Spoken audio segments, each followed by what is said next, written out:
This is Hidden Killers with Tony Bruschi. Here now, Tony Bruschi. When the bodies of Abby Williams and Libby German were found, they weren't miles from civilization, hidden some impossible to reach location. They were on a private property, a place with an owner, with a name, with a face, and a face belonged to Ron Logan. In any rational investigation, the fact alone would be enough to keep someone in the hot seat until every possible question was answered, and for a while it looked like that might actually happen. The FBI came in, wrote up an affidavit spelling out why Logan was the prime suspect. His alibi was fabricated. His phone pinged at the scene of the crime. His voice and build weren't inconsistent with Bridge Guy, seen in the infamous video. And there were whispers about his history, and there were facts about his history, too. Violence, inappropriate behavior, things you don't just sweep aside in a double murder of 2 children. And somehow that's exactly what happened. The affidavit gets buried, the leads get cold, and Ron Logan, instead of being remembered as a central figure in this investigation, becomes almost a footnote, a name most jurors never even heard of by the time Richard Allen's trial rolled around. Why? Was it a small town blind spot protecting one of their own? Was it an investigative tunnel vision that just decided he never was the guy and never looked back? Or was there something deeper? A reluctance to put on a thread on a guy that might unveil connections no one wants to see exposed? Because here's what makes Logan's case so compelling. It's not just proximity. It's the combination of physical evidence, behavior, and timing that makes him hard to ignore. A made-up alibi before the bodies were even discovered? That's a little odd and alarming. Add in the violence, the questionable relationships, the bags dropped at the dump, and the fact that the FBI thought he was worth raiding, and you start to wonder how in the world this didn't make it into the courtroom. So, let's walk through it, shall we? What did the investigation have on Ron Logan? What did they choose to do with it? And how does his disappearance from the narrative affect the credibility of the case against Richard Allen? Because if you're building a story for the jury, you don't leave out a character like this by accident. Carol Hughes is joining me to discuss. Let's get into it. I'm curious. I just want to go over all these things in your mind as to you've consumed this documentary. You've heard what they've said. What are your thoughts on, let's talk the bullet. I thought that was interesting. Now, because, frequently in cases that have shootings, they find the bullet, they find that gun, and it does seem like there's evidence that that bullet came from a gun that he owned. However, they do bring up that science is kind of not always 100%. Mm-hmm. So I'd like to know a little bit more about the science behind that. Did it definitively prove that was a bullet that came from a gun he owned? Well, in the mind of Liggett and the folks, the investigators in Delphi, it's a science that has no questions to it. In the rest of the world, outside of Delphi, Indiana, it's a very dicey subject. Okay. It gets thrown out of court quite often. It can have a lot of errors to it. And here's the other interesting part about all of this. This bullet that suddenly became a big thing only saw its way to the light of day after they confiscated his gun. Now, keep in mind, this was a crime not committed with a gun. This was a crime of stabbing. I thought that was interesting, too, because I'm like, if he had a gun with him, then why did he stab them? So they confiscate his gun out of his house when they decide, we're going to look after him. After that is when suddenly this bullet has these markings on it. From an unspent bullet. Uh-huh. So, I don't know. Considering there's a lot in this case that seems to be ignored, planted, changed, or just made up, I don't think it's a bridge too far for someone to say, we threw the bullet in the gun, cycled it, and look, it has the markings. Look, it's always had these markings. It must be you. Can take a wild guess and say that's probably what happened. Yeah. That's my Because interpretation that of it. didn't seem to me to be that concrete. I'd love to see a picture of this bullet prior to them confiscating his weapon. It doesn't That would exist. be interesting. It does not Yeah. exist. And this has It doesn't supposedly been in your exist. evidence for how long? And somehow this matches up. We had to get the angle just right. Yeah, okay. Again, not a very exact science, and also very common bullet, very common gun. And you're in Indiana. It's gun country. There's a lot of people. If you're going to go through, you better be running and checking every single bullet from every single person who has that type of make of a gun in the area to see how those markings line up as well. Yeah. So again, it's a two-thought process.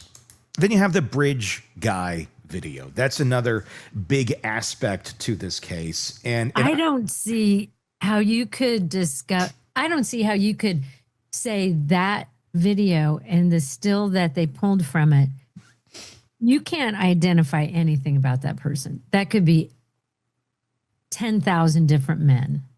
could it? It could be a lot of different men because you don't really see the face. No. See, you know what I mean? So there's a lot of guys of similar builds. It could have been now, and we'll get into the other suspects, I'm assuming, but it could have been a guy that doesn't even live there at all. That's going through town, and he lives in Colorado for all, who knows?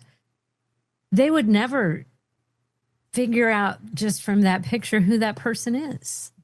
And the audio as well was not clear enough to say this is definitely Richard. Well, I don't see how they made that leap because I didn't hear any distinguishable. And here's the other fun part about that video, where on the surface, it is what it is. But when you look just a little bit deeper, you discover some other fun facts about that video. The original video was released as like a 4-second piece, and they edited it. They moved the sound. They moved the part. They literally changed the part where the guy says down the hill and pasted it to the area where you see the guy on camera for that split second. That is not where the audio drops. He's not saying it. He's not saying it from way down the bridge going down the hill, girls. When you actually watch the real video, the full video that's now been released, the girls are sitting there talking about where the trail goes. Where do we go from here? How do we get down the hill? Things of that nature. Now, I'm paraphrasing, but they were essentially at that moment in time trying to figure out how to get down the hill to another area. This guy passes by. He says, down the hill. I think if I was passing by two children that were trying to figure out where to go on the trail, and that's where they were trying to figure out how to get to, I would probably say the same thing, being a helpful human being. It's not an ominous statement. There's nothing in that says, go down the hill, follow me down the hill. It's not that. But it's been molded to feel like that if you're taking it out of context, literally editing the video, moving the sound around to places where it's not truly at. Then you get a much more ominous feel to this. Right. And the guy is not really the height, really the make, really the look at all of Richard Allen. I want to show you a video or an image here. I was trying to find it. I had on my bridge guy, and because there's some interesting things out there about who bridge guy might be, and it certainly doesn't seem to be Richard Allen. It seems to be much more looking like Ron Logan, who was one of the alternate suspects. That guy seems extremely suspicious. Yeah, and we'll get to that in just a moment. I want to find, I have a comparison shot here that I want to bring up so you can see it on the screen if you're watching us. I'll continue to look for it here, but I will find it. But if you just do a Google of Ron Logan and Bridge Guy, you'll find it.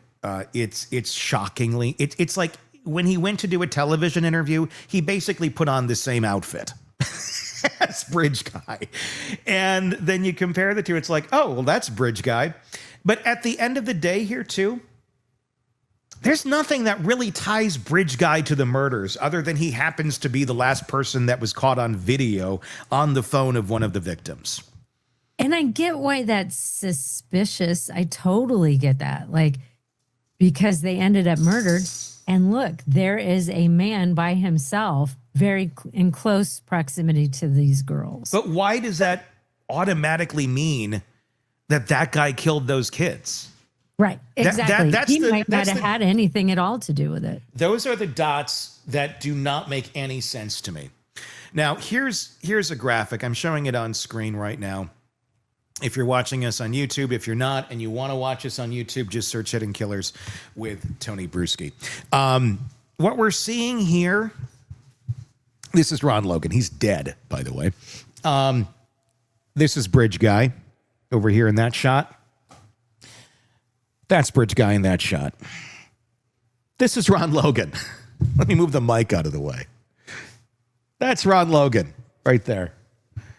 Yeah, definitely looks a very similar build. And it's hard to tell height, but it is same gait, same walk. A woman who dated Ron Logan for several years, or several, not know for years, but for a time being, watched that video and said, "That's Ron.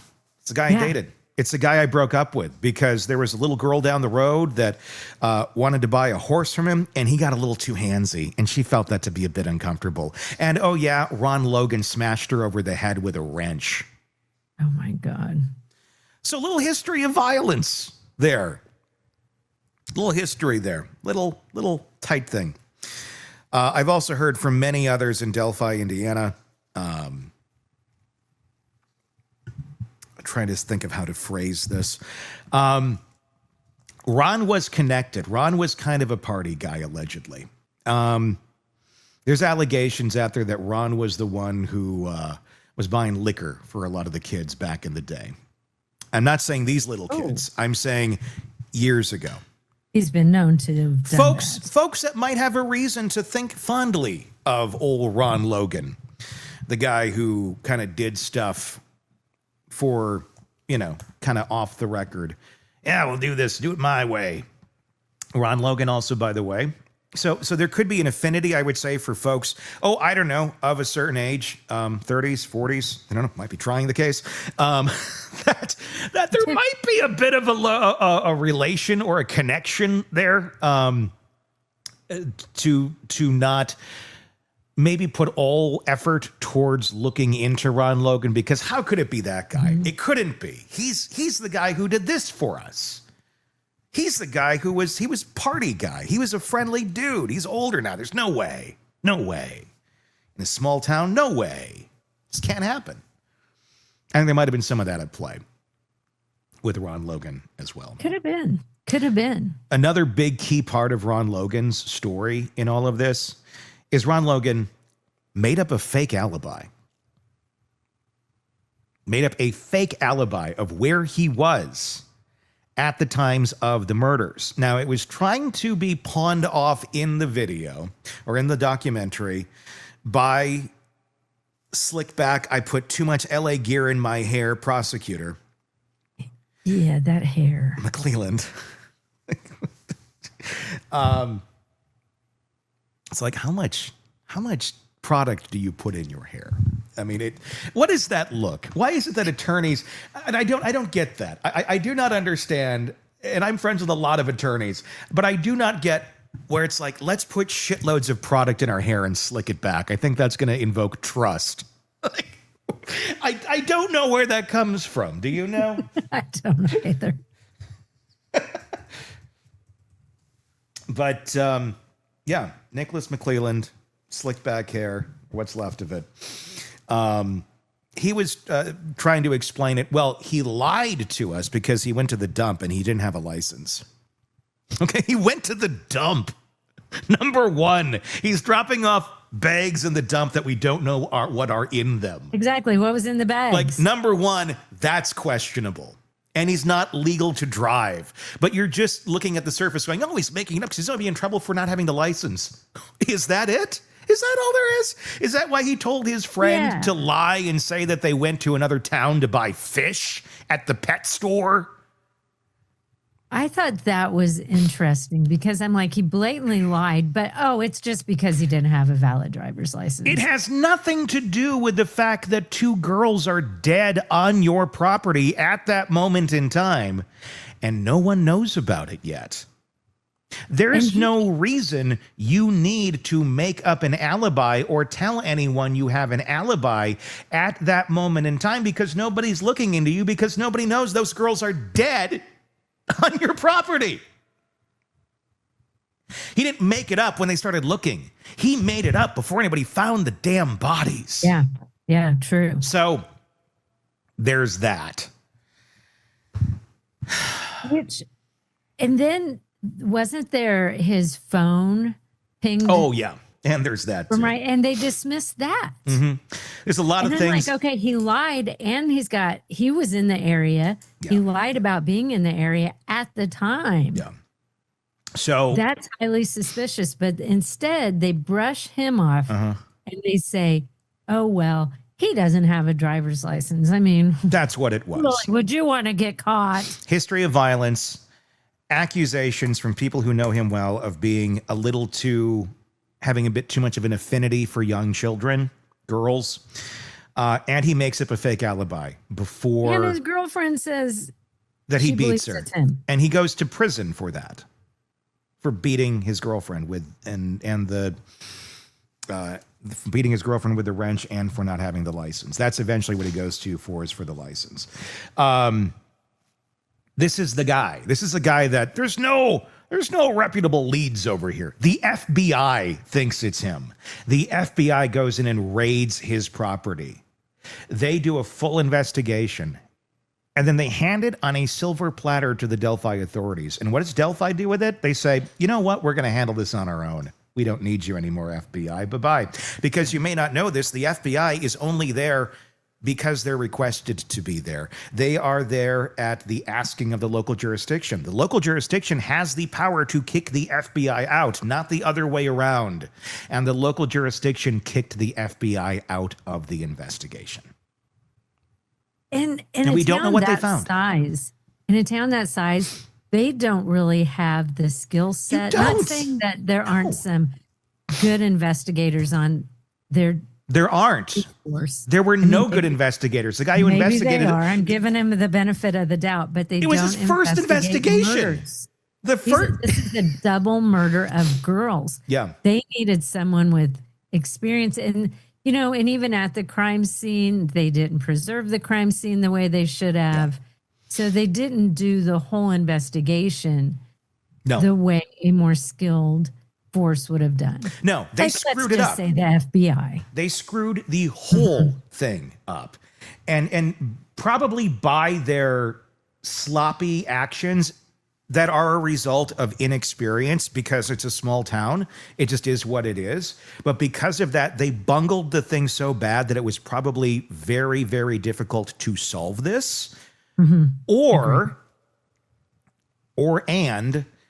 there were people involved that they didn't want to expose, because those people might have other people to expose. And there seems to be some of that going on around these parts, allegedly. So there's all of that. There is no DNA on the scene of Richard Allen. There's nothing. I mean, if you and again, the timeline of Richard Allen being there too. These girls were undressed. One was naked. The other had the other's clothes on. Their bodies had been moved and cleaned. So you're assuming that all of this would have been done on the trailhead in a very short amount of time by Richard Allen, who was out for a walk, and he works at the CVS. Yeah. Meanwhile, you do have plenty of resources to clean up these kids and move them around, and bodies and all of that at the property where they were found of Ron Logan. Yeah. But we don't know what happened there because that investigation started really late. And then the findings have never been released.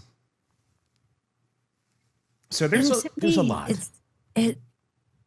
One thing I did think of while I was watching it, because I found the Ron Logan possibility being, there was a lot of evidence, I thought. Yeah. And had they investigated that to the fullest extent, they might have, or allowed someone in to help them. Yeah. But, Ron Logan dies. They want someone to pay for this crime. Yeah. And so at that point, Ron Logan can't pay. So we got to find somebody else. It's the villagers with pitchforks. We got to find somebody here to blame this on. And I get it. If you are the family and these are your kids, you want someone to pay without a doubt. But at the same point, not at the expense of destroying more families. And I'm sorry, I feel horrible for these victims' families, but y'all got to wake up at some point and go, you got the wrong guy. I know it's like, we don't want to disturb them. They've already been through. You're right, they have, but just blindly putting your faith in the people at Delphi, you're putting your faith in, LA Gear Man with the slicked back hair. Do you really trust that? And when you look at all of the evidence as a whole, as much as you like to put this to bed and move on with your life, and I'm sorry, you've helped to destroy another life. In Richard Allen. Think that, because it's such a small town, everyone's going to know who's on the jury. Yeah. Which I think is a whole nother thing. So everybody knows if you were on that jury. I don't know that they could have properly found people who and there's that had a bias. Yeah. But then, do you want to be the jurist who is like, no, I'm not going with this at all? Then what happens to you in your small town? I'd also like to make note all of these things that we've talked about so far, and your mind's going to continue to be blown if you're not familiar with this case. All of those things that we've discussed, the Ron Logan, all the things in his property, all of the accusations, all the things he's been convicted on, that should be reason. It should be put into the case. If a jury's going to hear this, wouldn't you think, as like, well, this is an alternative suspect, he's dead, but it does introduce some reasonable doubt. Correct. Yes. The jury didn't hear any of it. None of it made it to trial. The jury doesn't know Ron Logan exists.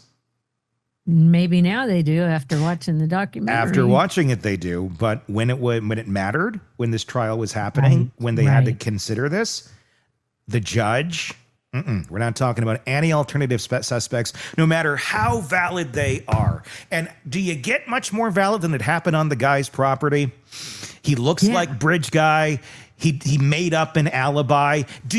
Can you, Carol, can you get anyone more obvious a potential suspect than that? Right. You can. You actually can. It's a fake question. You can get crazier than that, because lo and behold, there's another suspect. And this one was into kitty porn. That guy. This one had been grooming and talking to Liberty German online for quite some time under the name Anthony Schatz. If you're keeping score, Ron Logan's profile doesn't just raise eyebrows, it sets off alarm bells. The property owner where the girls were found, a fake alibi created before anyone knew they were dead, a history of violence, creepy behavior towards younger girls, and enough local connections to make some folks hesitant to look too hard. Now, in a vacuum, you might be able to rationalize away one or two of those points, but all of them together, that's not a coincidence. That's a flashing neon sign, and yet the jury in Richard Allen's case never got to see it. They didn't hear about the FBI raid. They didn't hear about the fabricated story or the dump trip with bags no one inspected. They didn't get to compare Bridge Guy side by side with Ron Logan to see why so many locals saw him in as being Bridge Guy immediately. And this is where it gets dangerous. When you cut a figure like Ron Logan out of the story entirely, you're not just shaping the narrative, you're removing the most obvious source of reasonable doubt. And once that doubt is gone, what's left? A handful of contested evidence against a man who willingly approached police to help them. If Richard Allen's trial has been about the full picture, Logan included, would the verdict have been different? Well, we'll never know. But it's hard to argue that omitting him made the case more fair. It didn't. It made it easier to convict Allen without having to explain why someone with a far stronger profile wasn't sitting in the defendant's chair. Oh yeah, he was dead. They never went after him when they had the chance. And that's the part that should stick with you. In the court of public opinion, the Ron Logans of the world often fade into the background when they're no longer convenient to the story. But in a courtroom, their absence can tilt the whole playing field. Which brings us to another name that never saw the inside of a jury box. One that takes us from physical proximity to digital grooming, from suspicious behavior to direct online contact with one of the victims. If Ron Logan is the glaring omission in the physical world, Keegan Kline is a counterpart in the digital one. And we're about to get into that in part 3. Who is Keegan Kline? What is the Anthony Shots persona online, and why someone messaging a victim about meeting at the bridge the very day she died wasn't front and center at the trial? That's coming up. Press subscribe so you don't miss that part of the conversation. Whether you're on YouTube or downloading us on any podcast platform, hit subscribe. Search Hidden Killers with Tony Bruschi to do that, and also find us on YouTube so you can comment on this case as well. It's insane. And it deserves your attention. And it deserves your voice. Because nothing's going to happen. A man will rot in prison for the rest of his life for a crime he did not commit. Unless they hear you. Because that's about the only hope this man has right now. Public outrage. Let your voice be heard. Until next time, I'm Tony Bruschi. We'll talk again real soon. Want more on this case and others? Then press subscribe now and don't miss a moment of true crime coverage from Tony Bruschi and the Hidden Killers podcast.